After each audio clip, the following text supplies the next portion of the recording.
The stage lights glowed like stars waiting for a miracle. The audience murmured in amusement as a man in a glittery gold jacket walked toward the microphone. His name was Marco Dela Cruz, a 34-year-old factory worker from Manila, with dreams far too big for the small room he lived in. He wasn't famous, wasn't rich, and certainly didn't look like a celebrity. But deep within his eyes, there was something, an untold story wrapped in years of quiet pain and unshakable hope. When he softly said, "I'm Filipino Elvis," the crowd chuckled. Some smiled politely, others couldn't hide their laughter. They saw a man trying too hard to be someone else. But what they didn't see was the reason why he stood there that night, why this performance wasn't just about singing, but about redemption. Behind the curtain, two people watched him silently. Luz, his younger sister, barely in her 20s, clutched the silver cross necklace their late mother had given Marco. Her eyes were trembling with pride and fear.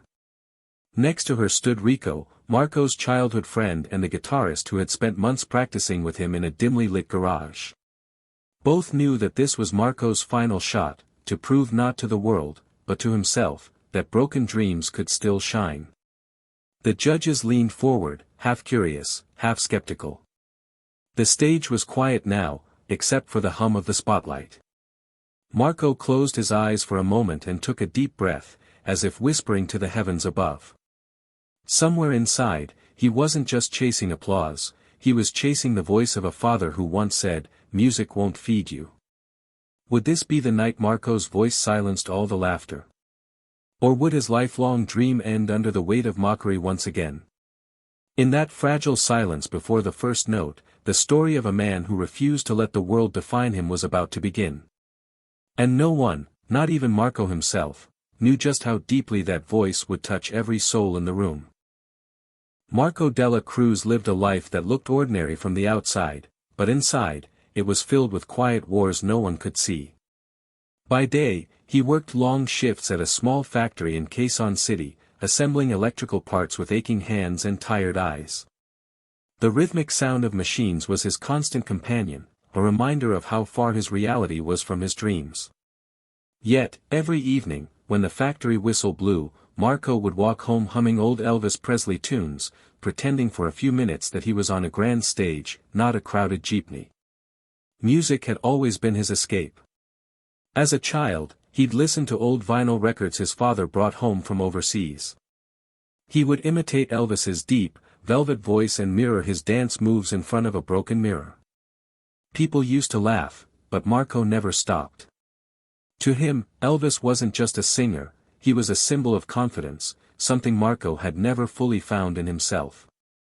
After their parents passed away, Marco became the sole provider for his sister, Luz. He took up extra shifts, skipped meals, and often sang softly at night to help her sleep. Despite the exhaustion, there was always a spark in his eyes when he sang. It was the only time he felt truly alive. But life hadn't been kind. He had auditioned at small bars and local events, often ignored or told he was too old, too simple, or too different. Still, he carried his dream like a worn-out photograph, faded, but never thrown away. At home, his small apartment echoed with his routine. A cracked mug of coffee, a dusty guitar by the window, and an old mirror covered in sticky notes with song lyrics. Every morning, before heading to work, he would look into that mirror and whisper, "Maybe today." Marco wasn't chasing fame, he was chasing the feeling of being seen, of being heard. Underneath his calm, polite smile lived a man who had been laughed at too many times, yet refused to let those laughs define him. And now, on the world's biggest stage, he was ready to show who he truly was. There was a time when Marco believed that hard work alone could change his destiny.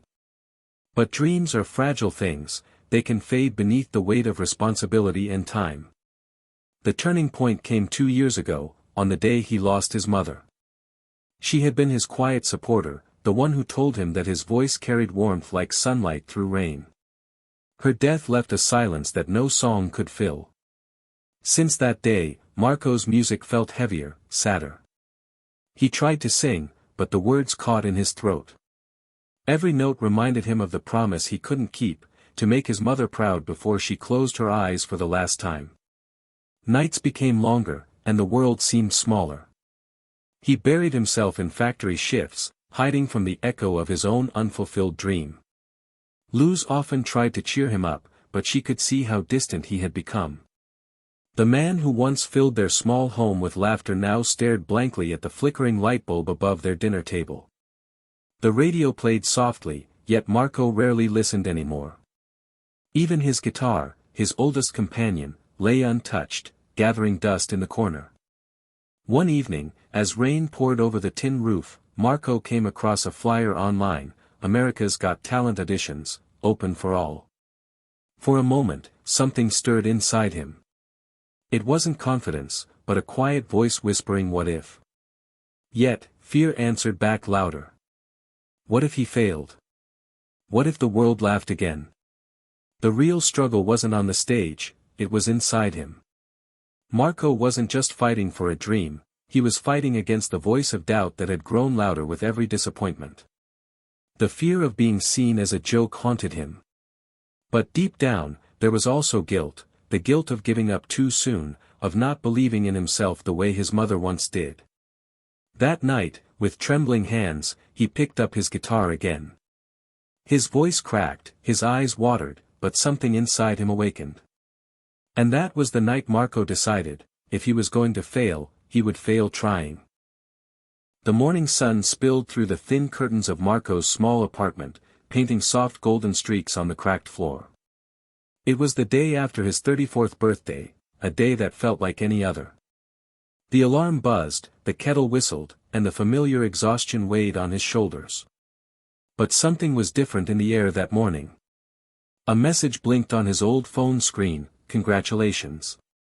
You've been shortlisted for the AGT Manila pre-auditions." For a long moment, Marco just stared at the words, unable to breathe. He hadn't even realized Luz had sent in his video, secretly recording one of his late-night songs and submitting it online. She stood behind him now, smiling nervously.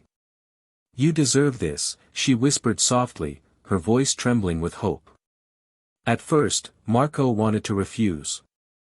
He wasn't ready, he told himself. He wasn't young, stylish, or confident like the others. But then, as he sat on the edge of his bed, he looked at the worn-out photo of his mother taped to the wall, her smile still calm and reassuring. It felt as though her eyes were telling him to go, to live once more through the music he had buried in fear. That small moment, just a message on a screen, became the spark that reignited everything inside him. He took a long breath and picked up his guitar, its strings slightly rusted from neglect. The first chord he strummed felt like coming home. His heart pounded, not from fear this time, but from the raw energy of possibility.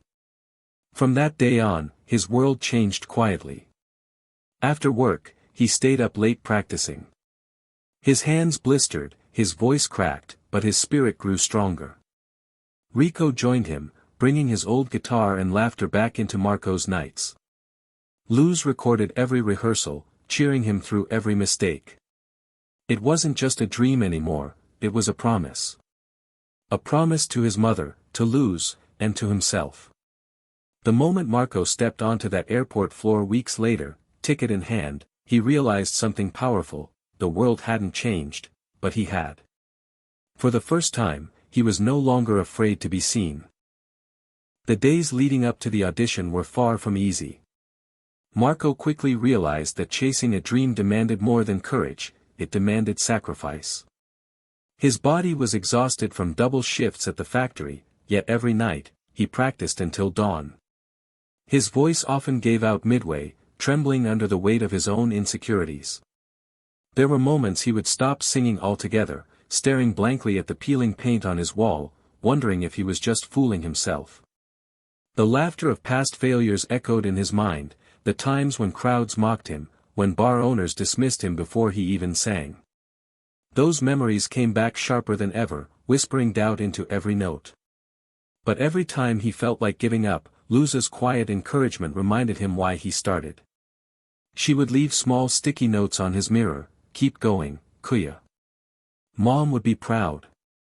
Slowly, Marco began to change, not just as a singer, but as a person. He learned to listen to his own voice without comparing it to anyone else's. He stopped trying to sound like Elvis and instead began to feel like himself. The more he practiced, the more his performances carried something deeper than imitation. They carried his life, his pain, his truth. Rico noticed it too. During rehearsals, he would pause and say, "You're not just singing anymore, brother, you're telling your story." And indeed, Marco's story began to pour out through every lyric, every breath. The once timid man was slowly transforming into someone who owned his voice, his journey, his scars. But with growth came pressure. The night before the big performance, Marco stood in front of his hotel mirror, staring at his reflection in the sparkling gold jacket. His heart raced with fear, fear of failure, fear of judgment, fear of being laughed at once again. But this time, beneath all that fear, was something unbreakable, a quiet strength that came from surviving too much to turn back now. For the first time in years, Marco smiled at his reflection and whispered, "This time, I'll sing for me." The stage lights dimmed, and the crowd grew restless. Cameras focused on Marco as he walked onto the Grand America's Got Talent stage, his gold jacket shimmering under the spotlights like a quiet promise. The judges exchanged curious looks, and the audience chuckled softly when they heard him say, with a shy smile, "I'm Filipino Elvis." That laughter echoed in his chest for a split second, but this time, it didn't break him. It fueled him. He closed his eyes, took a deep breath, and the first note left his lips like a spark in the dark. The voice that followed wasn't an imitation. It was raw, soulful, trembling with truth. His tone carried years of pain and perseverance, like a man singing not for fame, but for redemption. Every lyric seemed to peel away the years of struggle. The audience, once amused, now sat motionless. The laughter faded. In its place came silence, the kind of silence that only appears when hearts listen. As the music swelled, Marco's voice rose higher, stronger. The spotlight caught the shimmer of tears in his eyes. In that moment, he wasn't a factory worker, or a man mocked for his dreams, he was an artist reclaiming his soul. His voice cracked on the final note, but it didn't matter. It was human. It was real. When the last chord faded, the silence broke into thunderous applause. The judges rose to their feet. Simon, eyes glistening, gave a rare smile. Luz and Rico cried backstage, their hands clasped tightly, knowing they had just witnessed something sacred. Marco bowed deeply, trembling with emotion. For the first time in his life, he felt seen, not for who he pretended to be, but for who he truly was. As the golden confetti rained down, he looked up toward the ceiling lights that felt like stars, whispering a silent thank you, to his mother, to his sister, and to the boy he once was who never stopped dreaming. In that shimmering moment, the world no longer laughed. It listened.